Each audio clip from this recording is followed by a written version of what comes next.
के बिना कोई भी काम बेहतर नहीं किया जा सकता, लेकिन स्किल का उपयोग जो होता है वो अपनी विल पावर से होता है। तो कई बार लोगों के पास बहुत नॉलेज होती है बट वो सफल नहीं होते, देखा होगा ना आपने।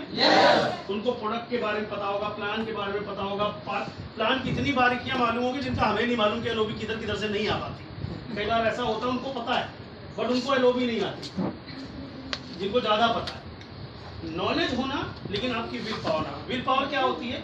जब चैलेंजेस आए तो उस टाइम आपको कैसा रहना है। जब प्रॉब्लम्स हो पूरी दुनिया के सामने और आप खड़े हो, सबको तकलीफ है लेकिन आप उस प्रॉब्लम में कह रहे हैं यार ये यूं खत्म कर देंगे हम, बस थोड़े दिन की बात है, इसको ये कर देंगे हम, ये होती है विल पावर। दुनिया प्रॉब्लम देख रही है बट आप अपना सॉल्यूशन, अब क्योंकि आपके पास नॉलेज नहीं है तो नॉलेज ली जा सकती है, लेकिन विल पावर तो अंदर से आती है ना कि मैं कर सकता हूँ, I will do, I can do, I will do, I can.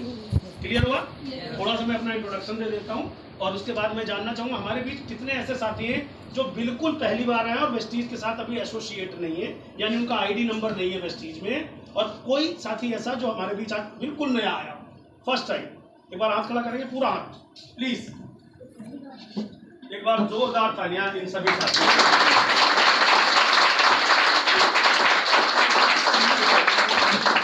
आपका प्रोडक्ट प्रेजेंटेशन है और सिस्टम और प्रोडक्ट है ना, वो 20 करोड़। ओके राइट, ठीक है जी। फोटो भाई आप बैठोगे, मैं कुछ चीजें बताता हूँ। पहले तो जो साथी पहली बार आए हैं आप सभी लोगों का मैं तहे दिल से स्वागत करना चाहता हूँ। मेरा नाम संतोष यादव है। आप में और मुझ में सिर्फ एक अंतर है कि मुझे ये वेस्टीज का बिजनेस आज से 12 साल पहले मुझे मिला और आपकी तरह इसी सीट पे बैठा हुआ था, एलआईसी करता था, प्राइवेट में जॉब करता था, घर चलता था क्योंकि एलआईसी से भी पैसे मिलते थे, जॉब से भी पैसे मिलते थे, सबको मिलते हैं ना। ऐसा तो है नहीं कि आप वेस्टीज के अलावा कुछ करते नहीं हो, कुछ ना कुछ तो करते हो या करने का प्रयास करते हो और जिससे आपको घर का गुजारा करना है, हाँ या ना। हम मिडिल क्लास फैमिली के लोग हैं, हमारे को बचपन से मुर्गा बना के मारा जाता है सिर्फ इसलिए पढ़ लिख लो जिससे जिंदगी में दाल रोटी मिल जाए, हाँ या ना। और बड़े होकर हम दाल रोटी का इंतजाम कर लेते हैं किसी न किसी रूप में और दाल रोटी फिर हमें मिलने लगती है। लेकिन जैसे जैसे जिंदगी आगे बढ़ती है कुछ समय बाद समझ में आता है दाल रोटी के अलावा जीवन भी कोई चीज है। इस जीवन को खाने के लिए थोड़ी पैदा हुए थे, जीने के लिए पैदा हुए थे। महसूस हुआ कभी? खाने के लिए तो हर जानवर कहने पे आदमी गुस्सा हो जाता है, लेकिन अगर उसे शेर कहते तो खुश हो जाता है। आदमी इतना समझदार है कि जानवर कहो तो नाराज और शेर कह दो तो शेर क्या है, समझ में आया? ताली बजाओ, समझा पाया। एक सिंपल सी चीज है कि जीवन जीने का जब पता चल जाए तब से एक नए जीवन की शुरुआत होती है। बचपन में हम जब पैदा होते हैं तो चाचा, मामा, दादा, फूफा, नाना परमानेंट पहले से ही होते हैं, हमें बनाने नहीं पड़ते, ये पहले ही नेटवर्क में जुड़े हुए होते हैं।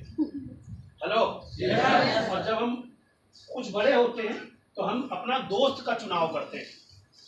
हमारे को एक ही रिश्ता बनाने का मौका मिलता है, वो कौन है? दोस्त। जोर से बोलो, दोस्त। वो आप चुनते हो, सहेलियां आप बनाते हो कि किसके साथ आपके विचार मिलते हैं, है ना, व्यवहार मिलता है। एक ही चीज होती है, इसको कहते हैं अपना नेटवर्क बनाना। तो ऐसे लोगों का आप नेटवर्क बनाते। ऐसे ही मेरी जिंदगी चल रही थी। मेरी शादी हुई, फर्स्ट ईयर के बाद शादी हुई, मेरी बिटिया हुई, बेटा हुआ। दिल्ली में मैं रहता था, छोटे से घर में रहता था, खर्चे ज्यादा थे, कमाई कम थी। अचानक ये महसूस हुआ कि यार बिना ज्यादा पैसे के दिल्ली में जीवन जीना बड़ा मुश्किल काम है, लेकिन कोई आइडिया भी नहीं था, इसलिए नौकरी के साथ एलआईसी और कर लिया।